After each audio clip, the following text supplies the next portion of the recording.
Chapter 1, Section 4.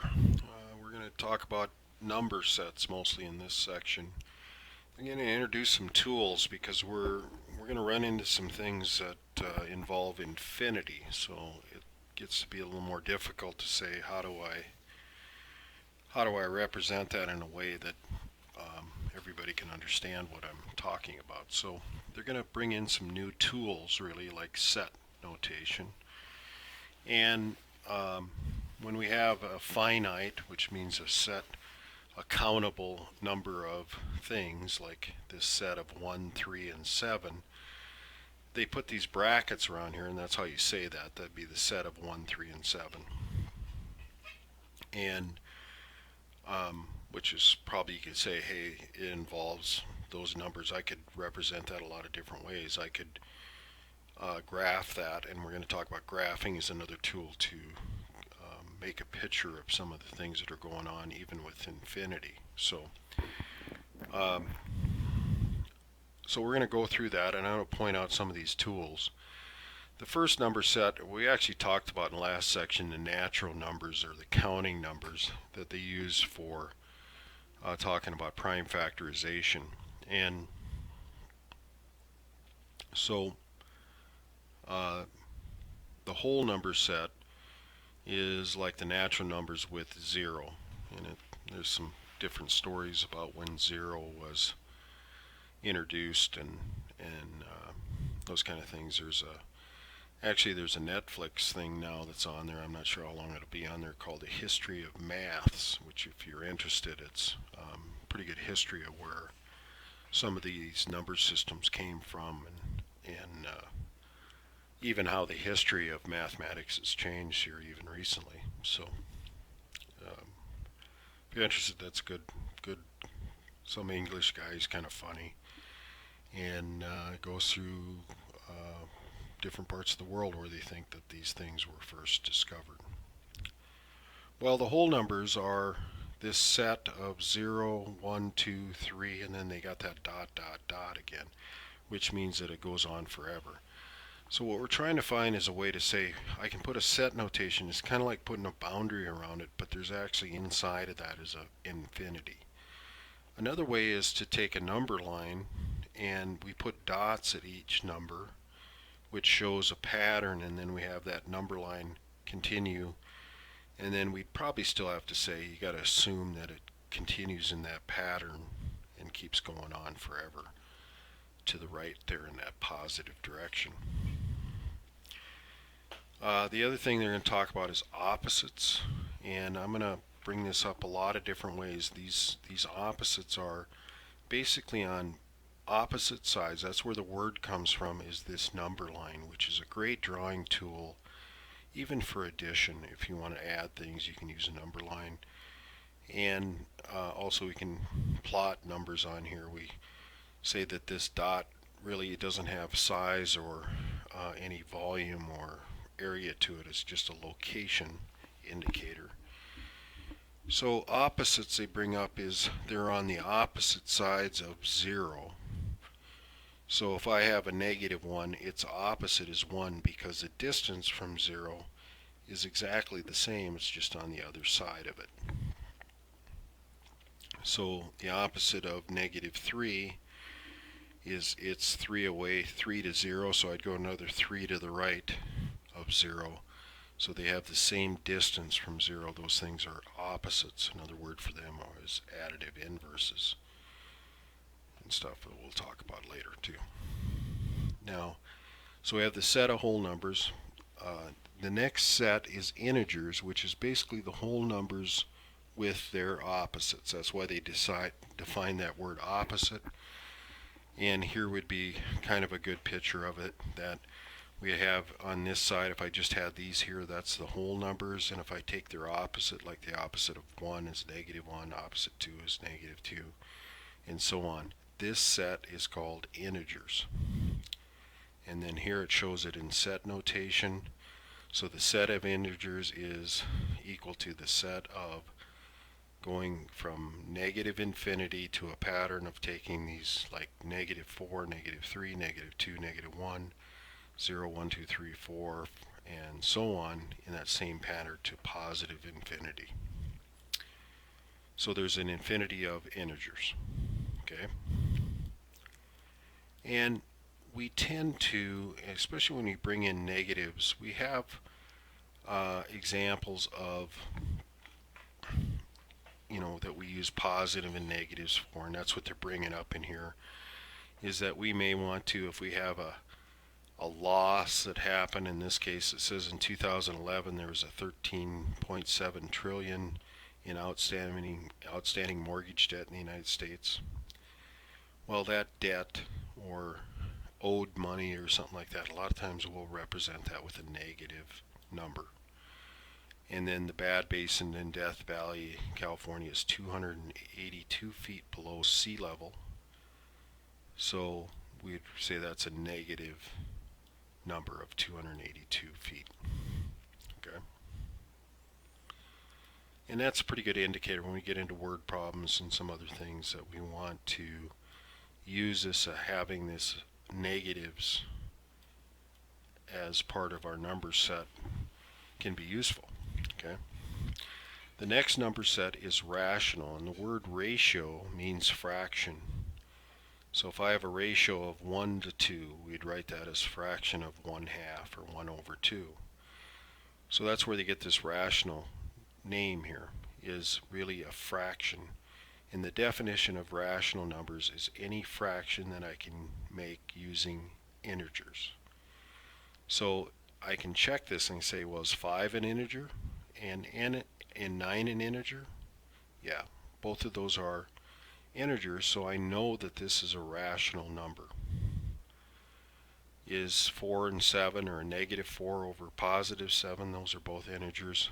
And then I'd like 95, can I write that as 95 over 1? So it's a fraction of integers and so on. And I can do that. 0, can I write that as 0 over 1? 0 is an integer, 1 is a, so on. And then we have decimals, which really are fractions. This is 4/10 here, 2 and 4/10, or 24/10. I could write that as 24 is a integer and 10 is a integer. This could be a negative 31 over 100. Those are integers. So rational numbers, we have these fractional expressions of integers, is a test to see if it fits into the rational number set. And here's the algebraic definition of that. So all those words we're talking about, I can narrow it right down in here. And they bring in this set notation stuff too. When we're dealing with infinities, we need to get familiar with, and we'll use this set builder notation, sometimes they refer to it. And they have this pipe symbol here, this up and down line, which means such that. So when I read this, it'd be the set. I see the set notation. The set of all numbers A and B. Set of all numbers A over B, excuse me. In this deal would be the fraction A over B, such that A and B are integers. In other words, these numerator and denominators has to be an integer. And then they bring in this B is not equal to 0, which is very important to note, because fractions are division too. There's one number we can't divide by, and that is 0. And if we think about what multiplication is, it means multiple adding, right? Well, division is multiple subtraction. So if I have like 12 divided by 4, that means how many times can I subtract 4 from 12 to get to 0? And in that case, it's 3. I go 12 minus 4 and I get 8. That's one subtraction. 8 minus 4 is 4. That's two subtractions. 4 minus 4 is 0. So in 3 subtractions, I get to 0. Well, if I divide by 0, if I had like 12 divided by 0, that means how many times do I need to subtract 0 from 12 to get to 0? Well, I'd go 12 minus 0 and I'm at 12. 12 minus 0, I'm at 12. I could keep doing that for infinity and never make any progress towards 0. And reaching that goal of trying to get back down to 0. So it just doesn't make any sense. So when we divide by 0, it's undefined. And that's why they put in here, this denominator b, or this divisor really, cannot be equal to 0. That slash of the equal sign means not equal to. So they start graphing some of these ideas that we're talking about. Let's start drawing some pictures. We're starting to bring in a more complex number set. Let's start drawing some pictures, and that's what they do. Let's graph things. Where is 5 halves on a number line? Well, they start thinking about this. Well, I could think about 5 halves as 2.5 as a mixed number, or 2.5, and those kinds of things. But the main thing is to realize that 5 halves is in between 2 and 3. It'd be halfway in between 2 and 3, right? So I can make a dot for that. And if I graph negative 3.2, I would go to the left of the 0. I'd go to 3. I'm going to go a little bit farther to the left because this number is going to be between negative 3 and negative 4. And they talk about how you'd try to position that. And the last one is 11/8, right? So that's one you probably want to think, well, it's not, if I think about it, is this between 1 and 2 or 2 and 3? Well, if it was bigger than 2, it'd have to be 16/8. And I know it's bigger than 1 because it's more than 8/8. So I just need to know it's between 1 and 2 and then try to position it correctly. And they show the decimal version. This can be risky using your calculator to always just do the division, because when we get into some things like repeating decimals, which are rational numbers, you can have some issues and actually do an estimate answer when they're looking for an exact answer, which will be wrong. Okay. And then they show here long division. I don't think we have to worry about that very much. And I argue with this term. They say we have terminating decimals and repeating decimals, and we're going to talk about this, is that I think everything is repeating decimal. It's just that in this case with this one, there's a 0 that repeats. I could continue this division process out and say how many times 0 divided by 8 is 0, and put another 0 here, and 0, 0, 0. I could put as many zeros as I want past this decimal place. It doesn't change the value of that, but it actually is a repeating 0 that occurs. But there's also some things where other digits start to repeat, and they're going to talk about that. And that's why they bring in this long division, is to show you the process that happens into. So when you go like 7/11s, and you try to convert that to a decimal, which you could do with your calculator and go 7 divided by 11, you're going to get 0.6363636363, and so on. Depending where your display ends, it's either going to have a 6 at the end, or maybe even a 4. And you're going to look at that and say, hey, it doesn't look like it repeats because I got 636363636364. What it's doing is rounding up on that last digit, because the next digit past that 3 that it ends on is a 6, and they round it up to 4. And so what you're seeing on display of your calculator is an estimate of what 7/11s is. Okay? So you have to be careful with that. But one way to represent repeating is to put a bar over the repeating portion, and we can deal with that. But most of the time in this class, if we end up with something like this, I'll expect it in the fraction form so it's exact, because I don't think they give us any place where we can put repeating decimals except a question that they're actually asking specifically about those. Okay. Now real numbers and order they're going to talk about here. Well, there's another set of things that happen. We have these rational numbers, which are any numbers I can make a fraction out of integers, and these irrational. Ir means in this case just not rational. And there are a lot of things that happen that are not rational numbers. They're numbers that I can't write as a fraction of 2 integers. That's irrational numbers. And they give us some examples like that. Square root of 2. Pi is an irrational number, which is 3.141 something. I don't remember what the They have it out for thousands of digits past the decimal place, but they've never found an actual exact value for pi, which is the circumference of the circle divided by its diameter, is pi. And square roots of prime numbers, like square root of 2, we can't write as an exact value. They're irrational. And they're kind of showing this, that we can get really close, but we just can't get right on what number times itself will give me 2. So on. And they tell you about how to use your calculator. But we do need to know where these would position themselves approximately.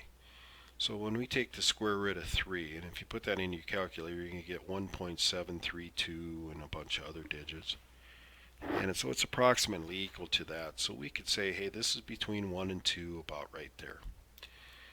And it says not every square root is irrational. There are perfect squares, they call it. In other words, like the square root of 9. 9 is 3 times 3. The square root means what number times itself will give me this number underneath here, which is 9. So 3 times 3 is 9, so I could say the square root of 9 is 3. And that is rational. I can write 3 as a fraction of 2 integers. So the set of real numbers here they talk about is really, the only way to define that is it's all the rationals and all the irrationals. And it talks about sets of all numbers corresponding points on a number line. In other words, we covered our number line as we know it with this set of real numbers. This is a very good diagram of the relationship between these things. I could do this with Venn diagramming too, where you could say this whole universe of numbers is here. We have these real numbers, and subsets of those are rational numbers. All the rational numbers fit into this number set of real. All the irrational numbers also fit in here. So these two pieces make up the real number set. We don't have any other breakdowns for irrational numbers, but in the rational numbers we have integers, which are that really defined as whole numbers with their opposites. We have also these rational numbers that are not integers, or in other words, they're fractions. And then this breaks down, the integer breaks into whole numbers, right? 0, 1, 2, 3, 4, and so on. And their opposites, right? And that was the definition of integers, was whole numbers and their opposites. Well, here's their opposites. These two pieces make up the integer set. And then in the whole number set we have 0, which is kind of a special number, and then those natural numbers that we talked about when we were doing prime factorization. So really they're going to go through these, identify what number sets they are part of. Okay? You know, if I ended up with like 52, that's actually, is that a whole number? Yeah. Is it an integer? Yeah. Is it a rational number? Can I write that as 52 over 1? Yeah. Is it irrational? No. It doesn't fit the irrational set, because once I know it's rational, it can't be not rational. That's what that means. And then is it part of the real number set? Yes. So when I list the sets that they're involved in for these things, it would be listing all of those. And it'd say 0 and 52 are whole numbers, but notice 52 is in each one of these except the irrational number set. Okay?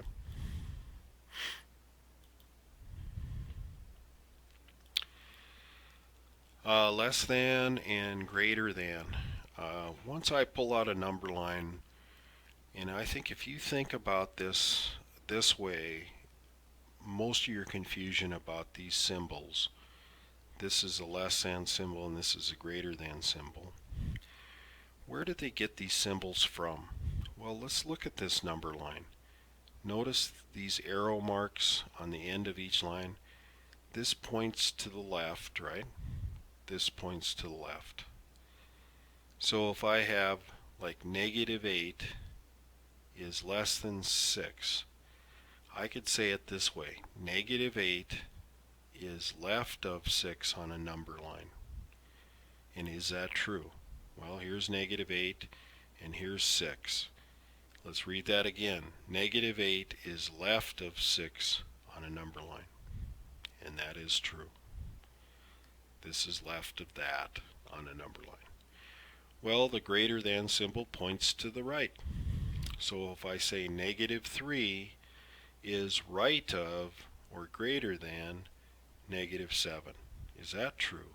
Is negative 3 right of this negative 7 here? Yep. And then we'd say greater than. But here's where they got that symbol. It's pointing to the right on that number line. So right of and left of are pretty good replacements when you're thinking of a graphical sense of what's going on with these numbers, which is a very good way to go. Anytime you can draw a picture of a situation in math or algebra, it's a good time to do it. So they go through this inequality symbols where they're comparing basically numbers. And there's really only a couple things that we can do with numbers when we're comparing numbers. Either they're exactly the same, they end up landing in the same place on this number line, or it's right of it or left of it. That's the only thing that can happen when you're comparing two numbers. Okay? And now we got that covered. The other thing too is this conditional statement, or this less than or equal. Basically, or means that either one of those things can be true. And they go through that process of working with that. The other definition is absolute value. It has these pipe symbols on each side, which means I'd read this as the absolute value of A, or anything that I put in for that variable A. And what it really means is the distance from 0. So if I have a negative 3, the absolute value of a negative 3, I'm asking how far is negative 3 from 0? It's 3 units away. You know, we have these things where it always comes out positive and all that kind of stuff. We're going to have some situations I can put together that it's going to be important to understand what the real definition of absolute value is. So there's some examples there. And that covers section 4.